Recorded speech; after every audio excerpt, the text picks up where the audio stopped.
Prometí ese auto a mi hijo si se graduaba. Años después, se lo regalé a mi hijastro. Y ahí fue cuando lo perdí todo. Cuando murió mi esposa, mi hijo tenía 3 años. La mitad de su vida era silencio. La otra mitad, llanto. Yo era mecánico, no padre. No sabía cómo consolarlo sin que se me desarmara el alma. Pero hice lo que pude. Me levantaba a las 6, lo dejaba en la guardería, trabajaba 12 horas, volvía, cocinaba lo justo, y le contaba historias inventadas hasta que se dormía. A veces llorábamos los dos, sin que el otro lo notara. No era perfecto. Pero lo intentaba, él también. Los fines de semana, íbamos al taller.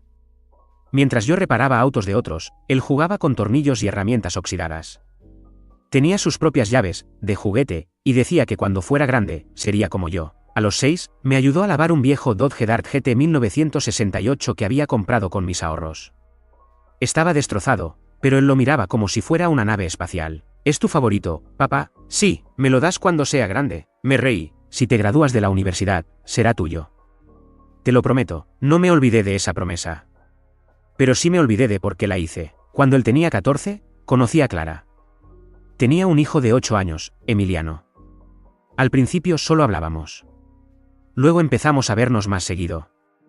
Un día trajo a su hijo al taller.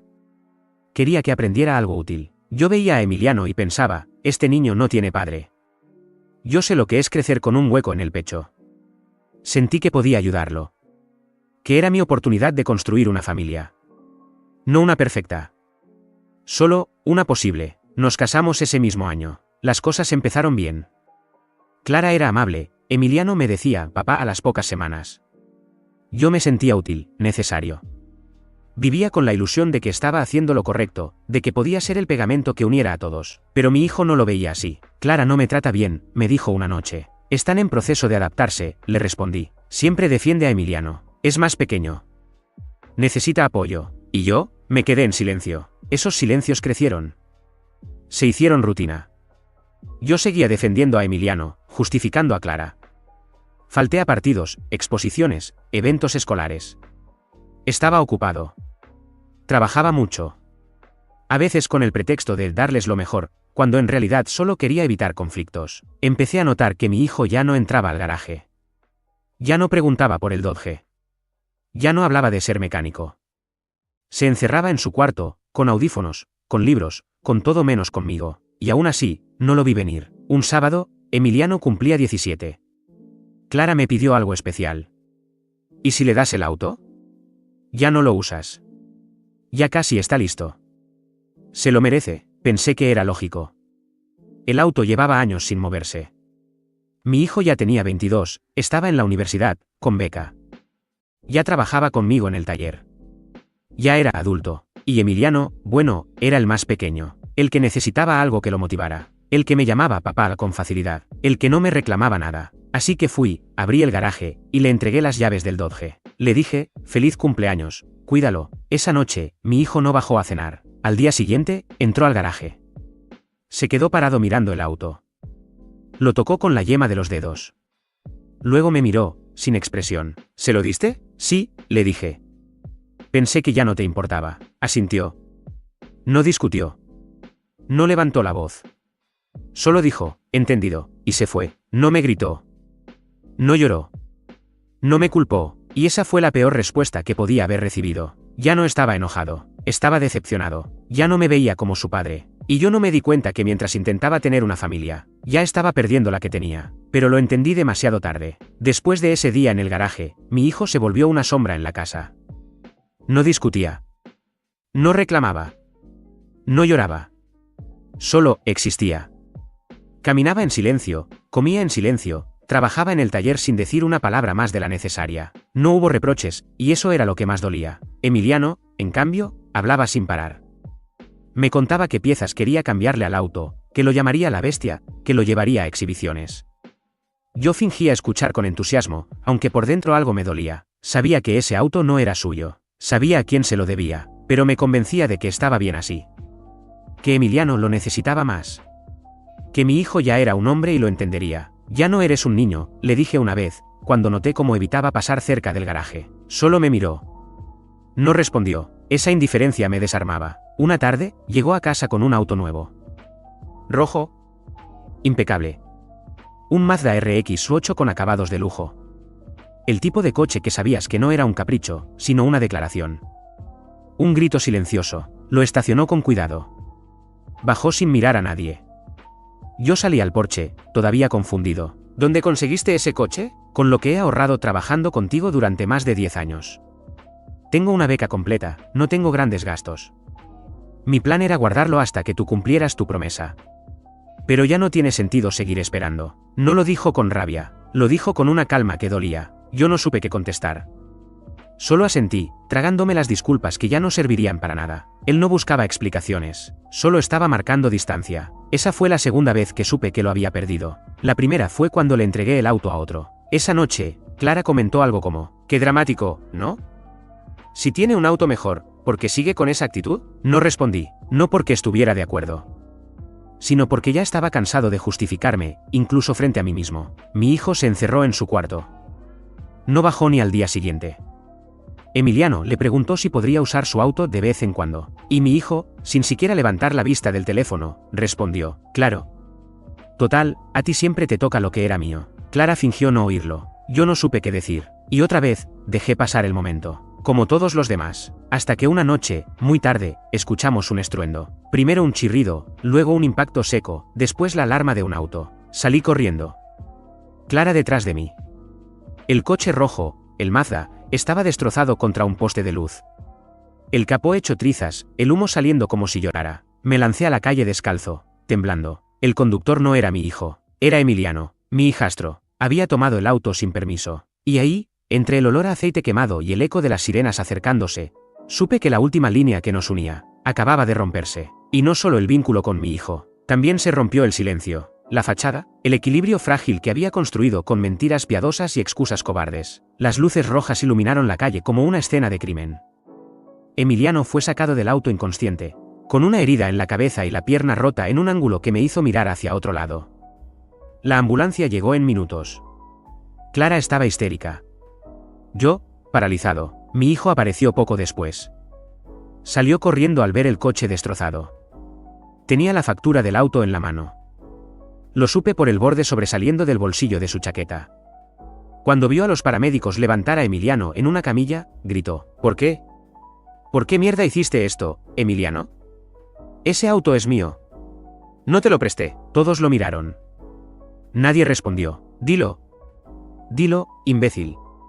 Di que lo robaste». Clara se interpuso de inmediato. «Basta ya. ¿No ves que está herido? ¿Tan poco corazón tienes? Sal de aquí, poco corazón». Mi hijo respondió con los ojos desbordados. ¿Sabes lo que cuesta ganarse algo por más de 10 años y que te lo quiten por capricho? ¿Sabes lo que es trabajar con tu padre toda tu adolescencia para que al final te diga que ya no mereces lo que te prometió? Nadie contestó, solo el pitido de la máquina del oxígeno llenaba el aire. Lo tomé del brazo, lo alejé del alboroto. «Hijo, por favor, cálmate». «¿Cálmame? Papá, me está jodiendo la vida. Dijo que yo se lo presté. No me lo prestaste». Gritó hacia los paramédicos, hacia el cielo, hacia nadie. «Ya veremos cómo se resuelve». «No». Me interrumpió, con la factura en alto. «Si tú no arreglas esto, lo haré yo. Tienes 2 días». Y se fue. Clara me miró con furia. ¿2 días para qué? Para hablar con él y con la policía. Que diga la verdad. Ella se rió con desprecio. ¿Y que mi hijo acabe en un reformatorio? Estás loco, no es justo. Ese auto no era suyo. Pero está herido, y mi hijo está siendo acusado de algo que no hizo. Tu hijo es un adulto. Debería madurar. Esto no es el fin del mundo. Para él, sí lo es, dije en voz baja. Clara me miró como si ya no entendiera quién era yo. Esa noche, no pude dormir. Me senté en la sala con el teléfono en la mano, viendo la pantalla. Pensando en cómo llamar, cómo suplicar, cómo arreglar algo que ya no tenía arreglo. A la mañana siguiente, me acerqué a mi hijo. «Hijo, solo te pido un poco más de tiempo. Yo hablaré con Emiliano. Resolveré esto. Pero no denuncies aún, por favor». Él me miró como si hubiera esperado esa frase desde hacía años. No para ceder, sino para confirmar lo que ya sabía. ¿Por qué? ¿Para qué otra vez me pidas que entienda? ¿Que ceda? ¿Que sacrifique lo mío por tu nueva familia? No es eso, claro que lo es. ¿Sabes qué, papá? Estoy harto de ser el adulto en esta familia. Tú fuiste mi héroe, Pero también fuiste quien me enseñó que prometer no cuesta nada, y romperlo, menos. Clara salió del cuarto de Emiliano, con la cara desencajada. ¿Otra vez con lo mismo? No somos tus enemigos.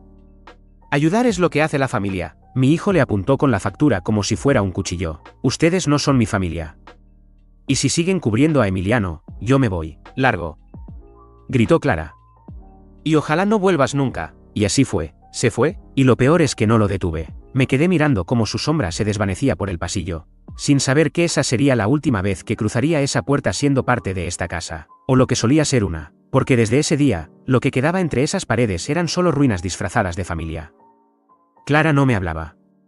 Emiliano seguía hospitalizado, sedado por el dolor, y yo caminaba por los pasillos como si ya no viviera ahí, como si todo me fuera ajeno, hasta que llegó la citación. Mi hijo había presentado el reporte formal de robo, y el seguro ya lo estaba tramitando. Eso significaba una sola cosa: toda la responsabilidad legal por el accidente iba a caer sobre Emiliano.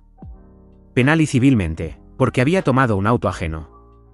Porque era menor, y porque, para la ley, mi hijo ya no era su hermano, solo era la víctima. Cuando Clara se enteró, entró en cólera. Rompió un vaso contra la pared. Me gritó que cómo permitía que mi hijo hiciera eso. Que estaba arruinando la vida de un niño bueno, solo por un capricho. Tú tienes la culpa. Me gritó, temblando. Él no habría hecho nada si tú no lo hubieras traicionado primero. Si tú no lo hubieras soltado como si fuera basura. Clara, basta. No.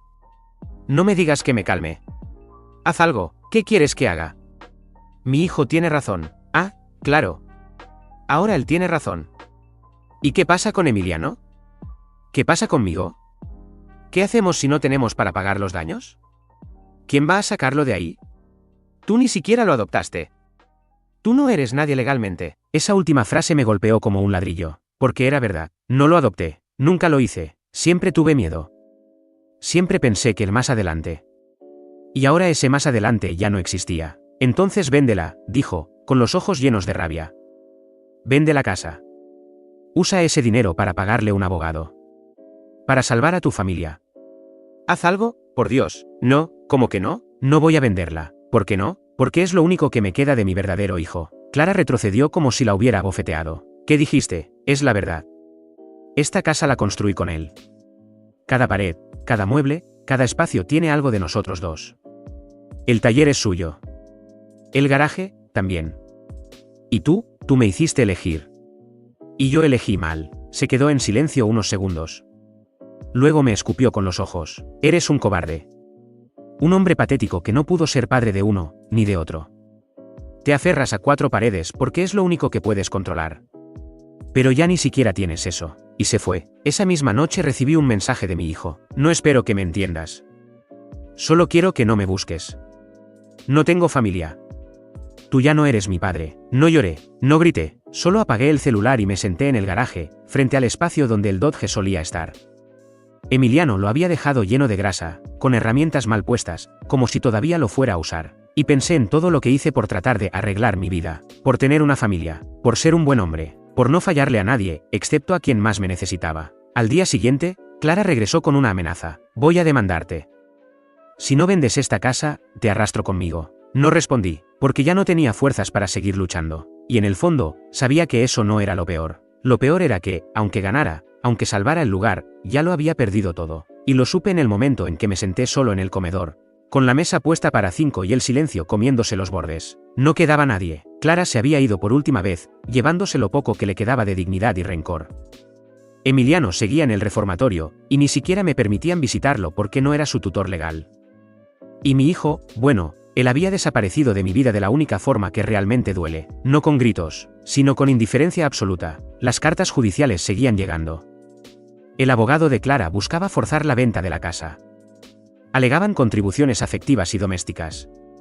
Un tecnicismo que, en otro contexto, me habría parecido hasta irónico. ¿Afecto?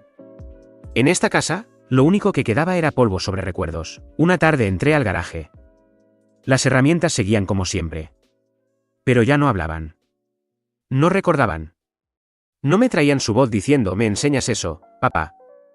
Ahora solo eran piezas oxidadas. Y me di cuenta de algo. Nunca se trató del auto, ni del taller, ni de Clara, ni de Emiliano. Se trató de él. De mi hijo, y de cómo dejé que se apagara sin luchar por él. Pude haberlo defendido. Pude haberlo escuchado. Pude haberle creído. Pero me escondí detrás del papel de buen padrastro, de hombre justo, de mediador. Y mientras me esforzaba en serlo todo para todos, fui nada para él. Cada vez que le dije entiende, no seas egoísta, Emiliano lo necesita más, lo que realmente decía era, no me importas tanto como él. Y eso, ahora lo sé, fue imperdonable. Quise llamarlo. 1 vez. 2. 10. Borré los mensajes antes de enviarlos. No porque no supiera qué decir, sino porque ya no tenía derecho a decir nada. Una noche, me senté frente al Dodge. Lo había recuperado del taller donde lo remolcaron tras el accidente. Estaba deshecho. Como yo, lo miré por horas. Como si, al tocarlo, pudiera volver a esos días en que él se sentaba en el asiento del copiloto con las piernas colgando y me decía, que cuando se graduara, ese coche sería suyo. Y yo, con toda mi fe, se lo prometía. Qué fácil es hacer promesas cuando uno cree que siempre tendrá tiempo para cumplirlas. Esa noche soñé que él volvía. Que entraba al taller, tomaba una llave inglesa, se agachaba al lado del auto y decía, bueno, ¿por dónde empezamos? Me desperté con lágrimas en los ojos, no por el sueño, sino porque, al abrir los ojos, recordé que ya no hay por dónde empezar. Clara no volvió. Ni Emiliano. La demanda sigue su curso. Pero ya no me importa, pueden quedarse con la casa. El único hogar que conocí se fue con él. Y yo me quedé aquí, en la cáscara de lo que alguna vez fue una familia. Con mi culpa, con mi soledad, con este garaje como único testigo de lo que fui y de lo que nunca supe ser. Ser tu padre fue lo mejor que me pasó. Y también lo que más arruiné. No sé si esta carta algún día llegará a tus manos. Tal vez la escribo solo para sentir que todavía tengo algo que decirte. Tal vez es mi forma de pedir perdón sabiendo que ya no tengo derecho a hacerlo. Pero aquí estoy. Frente a la mesa del comedor vacío. Con una hoja. Un bolígrafo. Y lo único que me queda, culpa. Hijo, no hay manera de rodear lo que hice. Te fallé. Y no por el auto, ni por Emiliano. Te fallé porque cuando más me necesitabas, te puse en espera. Porque cada vez que dijiste que algo andaba mal, yo respondí que era tu culpa. Que te adaptaras. Que fueras fuerte. Que entendieras. Te pedí que actuaras como adulto cuando eras solo un niño, porque yo no quería serlo. Y luego, cuando te convertiste en adulto, te traté como si fueras prescindible. Ese Dodge era más que una promesa. Era un símbolo de que, sin importar lo que pasara, tú y yo teníamos algo nuestro. Algo que nadie podía tocar. Algo que no dependía de nuevos matrimonios, hermanastros o crisis. Y yo, lo regalé. Como si fuera cualquier cosa. No entendí lo que rompí hasta que vi tu auto chocado contra ese poste. Hasta que gritaste con la factura en la mano. Hasta que dijiste ya no eres mi padre. Desde entonces, no ha pasado un solo día sin que escuche esas palabras. Clara me odia. Emiliano está pagando las consecuencias. La casa está vacía. Y aún así, nada de eso me duele tanto como no tenerte. Lo intenté todo, pero todo mal. Y ahora ya no sé si me queda algo que valga la pena reconstruir. Te escribo sin esperar respuesta. Solo quiero que sepas que sí, me importaste. Mucho más de lo que demostré. Mucho más de lo que supe. Fuiste mi vida entera, y yo te di las sobras. Y aunque ya no me llames papá, aunque no vuelva a escucharte, aunque tú me hayas borrado de tu historia, yo nunca dejaré de considerarte mi hijo. No por obligación, por amor, por todo lo que fui cuando estaba contigo. Y por todo lo que dejé de ser cuando te perdí. Te extraño todos los días. Te amo aunque no quieras. Y te escribo, sabiendo que no merezco ni eso. Donde sea que estés, espero que seas feliz. Más que yo. Mucho más que yo. Siempre tuyo, aunque tú ya no seas mío. Papá.